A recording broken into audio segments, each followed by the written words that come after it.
3, 2, 1.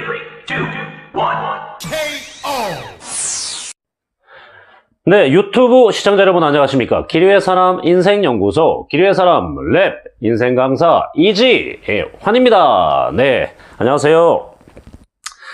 제가 방송 처음에 인생 강사라는 말씀을 좀 드리잖아요. TV 프로그램에 인생 술집이라는 그런 프로그램도 있습니다. 제가 이제 인생 강사라고 제가 부르기도 하고 또 이렇게 또 저를 좋아해 주시는 분들이 그렇게 불러주시기도 하시는데요. 인생에 대한 어떤 전반적인 이야기, 인생에는 별게 다 들어가니까 생로병사, 희노애락 다 들어가니까 어떤 주제에 상관없이 인생에서 요거 정도는 꼭 알면 좋겠다 싶은 것들을 얘기하는 강사, 그렇게 생각해 주셔도 되고요. 개인적인 꿈은 직업인으로서의 개인적인 꿈은 인생템, 완소템 같은 그런 강사가 되었으면 좋겠다. 지금 제가 그런 사람이든 아니든 언젠가 저도 꿈이 있으니까요. 그렇게 되었으면 좋겠다라는 생각으로 인생 강사라는 타이틀로 이렇게 활동을 하고 있고요. 여러분들께 그렇게 말씀을 드리고 있는데, 자, 이주환의 10분 맞짱 또 바로 시작해야죠. 맞짱 10분 바로 시작을 해야죠. 자, 오늘은 또 면접을 보는 것에 대한 스킬에 대해서 좀 얘기해 드릴까 합니다. 저도요, 지금도 굉장히 많은 면접을 보러 다녀요. 왜냐면, 프리랜서 강사는요, 자신들이 이제 강의를 하면서 이제 오래 이렇게 거래처라고 표현할 수 있겠죠? 거래처가 있으면, 거래처가 있는데도 또 매번 잘 보여야 되기 때문에, 그래야지 계속 저한테 어떤 오더를 줄 거 아니에요. 강의를 줄 거 아니에요. 다 우리 인간관계니까. 자, 그렇고요. 그 다음에 또 새로운 어떤 곳을 가는 일이 굉장히 많으니까 그 모든 게 다 면접이다, 사실은. 꼭 취준생이 어떤 회사에 입사 지원하고 그 다음에 서류 통과해서 면접을 와라 해서 이제 면접을 딱 보러 가시는 것도 면접이지만, 우리가 사람을 만나는 모든 행위는 사실 다 면접이라고 광범위하게 그렇게 볼 수도 있겠죠. 그죠? 그래서 면접은 우리가 항상 일상적으로 다반사로 일어나는 일인데, 근데 그 중에서 이제 또 특히 취준생 분들이 면접에 대해서는 가장 민감하고 어찌 보면 가장 중요하고 그 한 방에 또 인생이 달린 걸 수도 있으니까 그 면접에 관련된 말씀을 좀 드릴까 해요. 물론 제가 드리는 말씀이 그냥 다 모든 면접에 다 통용될 거다 아니에요. 그리고 10분 맞짱 시간에 그렇게 다 얘기를 드릴 수도 없고요. 그래서 간단한 팁만 좀 알려드리려고 하니까 참고하세요. 참고. 다 안 될 수도 있어요. 그게. 왜냐면 회사들마다 다 다르니까요. 대기업도 대기업 스타일에 따라 다르고, 금융권, 유통, 아니면 또 공공기관, 이런 데서 채용할 때, 좀 다르죠. 성향들이. 그러니까, 그때그때 약간 맞춰서 해야 될 필요는 있지만, 기본적으로 그냥 이 정도를 하시면, 뭐랄까, 결격이 되지는 않을 거다라는 정도만 말씀을 드릴게요. 저 대학교 졸업할 무렵에 저 별명이 면접 불패였어요. 저는 7군데 회사에 합격을 했었고요. 그리고 7군데 회사가 다 대기업이었어요. 그 7군데 회사에 취직을 했었고, 물론 이제 그 중에서 저는 한 군데 선택해서 갔지만, 그 H 자동차라고 하는 곳을 선택해서 갔거든요, 당시에. 근데 7군데를 이렇게 붙으니까, 근데 오해하지 마세요. 요즘 분들이 오해하시면 안 돼요. 제가 백날 이런 말씀 드려봤자 사실 요즘 또 20대 분들은 지금 현실이 본인들의 현실이니까 어떤 얘기를 듣더라도 옛날 사람 얘기하듯이 들을 수 있다. 하지만 저 졸업할 무렵에 심각했어요. 취직하는 거 완전 어려웠어요. 왜냐면 제가 2001년도 2002년 그 무렵에 졸업을 하던 세대거든요. 근데 그 전에가 98년도에 우리나라가 IMF라고 하는 그 국가 부도 사태가 있었어요. 얼마 전에 영화도 있었잖아요. 국가 부도의 날 하는 영화도 있었잖아요. 제가 그때 시대에 대학을 다녔거든요. 저 바로 위에 선배들은 거의 IMF 때 딱 걸린 선배들은 거의 전멸했어요. 제가 다니던 학교가 완전 좋은 학교는 아닐지 몰라도 그래도 취직은 잘 되는 명성이 그래도 취직은 잘 되는 대학교였는데도 거의 전멸했어요. 그리고 그 전멸하는 것 때문에 정말 많은 그 당시에 재학생들이 다 도망갔어요. 유학 갈 사람 가고 어학연수 갈 사람 가고 휴학해서 그냥 아르바이트 하고 그때 난리가 아니었다. 그러니까 지금 여러분들만이 어려운 건 아니에요. 근데 그 어려운 시기에 어쨌든 IMF가 살짝 풀리고 저는 그때 이제 졸업을 했는데 저 면접 불패였거든요. 예, 7군데 회사 붙고 아무튼 갔다. 근데 저는 제가 어떤 면접에 대한 어떤 공부를 한 게 아니라 제가 그렇게 해봤기 때문에 여러분들한테 좀 이렇게 좀 잘 알려드릴 수 있다고 생각해요. 제가 그 당시에 면접장에 가면 되게 재밌었던 제 기억에는, 저한테는 되게 재밌었던 체험이 있어요. 그게 면접장 그때도 가면 대기업 면접장 가면 막 몇천 명 있어요. 예, 그 몇천 명 애들이 와글와글 해요. 그 본사에 뭐 대기실에서. 근데 걔네가 정말 한 90% 정도 되는 애들이 친구들이 전부 다 자기소개서 자기소개서를 외우고 있어요. 근데 저는 그게 굉장히 의아하더라고요. 진짜 한번 잘 생각해 보자고요. 자기가 자기소개를 하는데 그걸 외워서 해야 될 이유가 있을까요? 내가 나 자신을 몰라요? 알잖아요.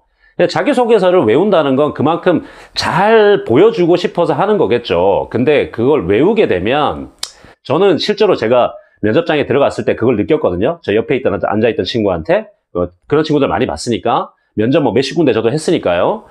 근데 그 친구들이 자기소개서를 외운 친구들이 면접관들이 또 보통 사람들이 아니란 말이에요. 또 실무진도 있고 나중에 임원 면접도 있고 뭐 이렇게 하는데 면접으로 들어오는 사람들이 인사채용 담당자들이 보통 사람들이 아니거든요. 여러분들 같은 사람들을 굉장히 많이 만나는 베테랑이거든요.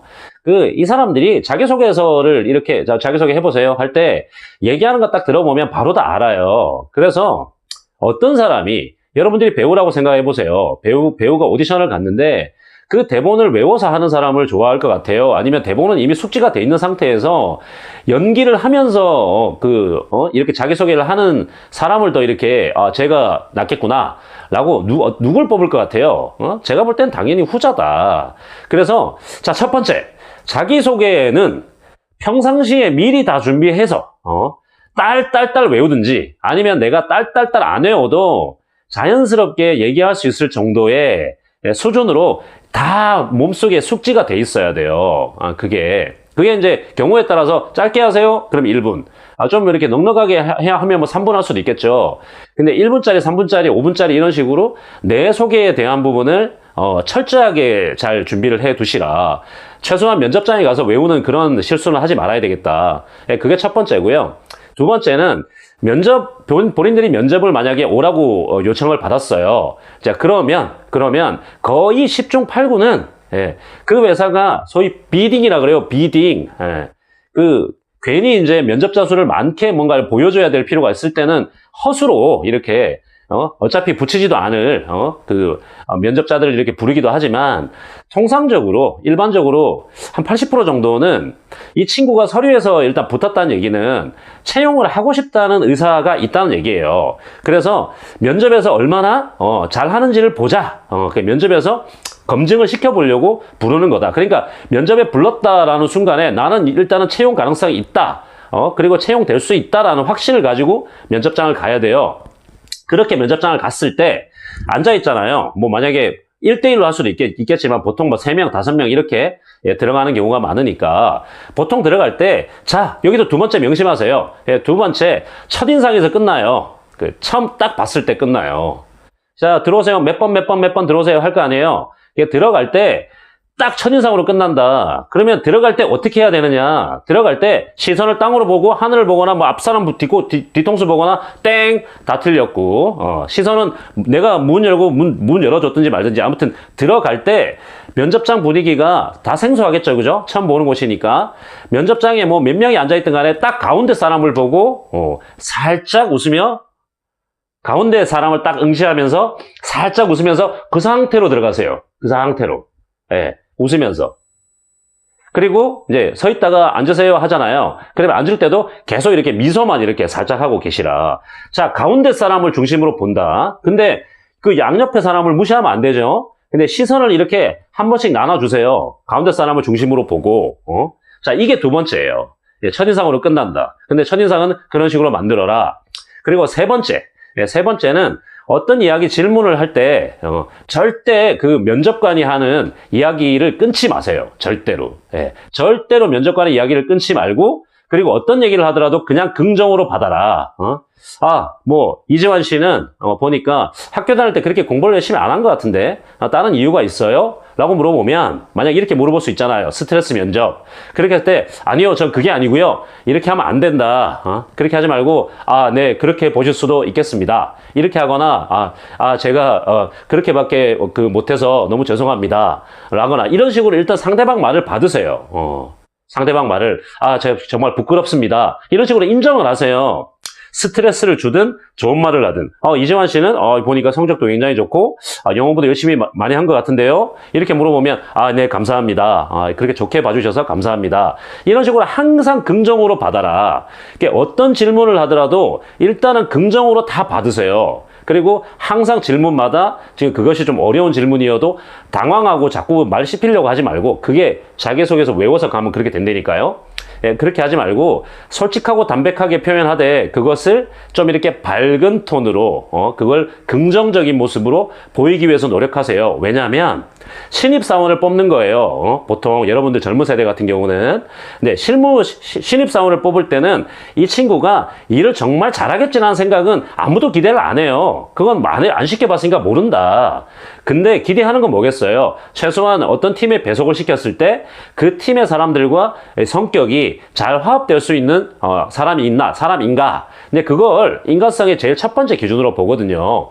그럼 어떤 사람을 좋아할 것 같아요? 그래도 서글서글하고 인상이 밝고 그리고 말에 긍정적이고 그리고 항상 미소를 짓는 얼굴이고 하면 제가 잘 자랐구나 그리고 잘 살았구나라고 하는 아주 긍정적인 감정적 피드백을 여러분들은 주시게 되는 겁니다.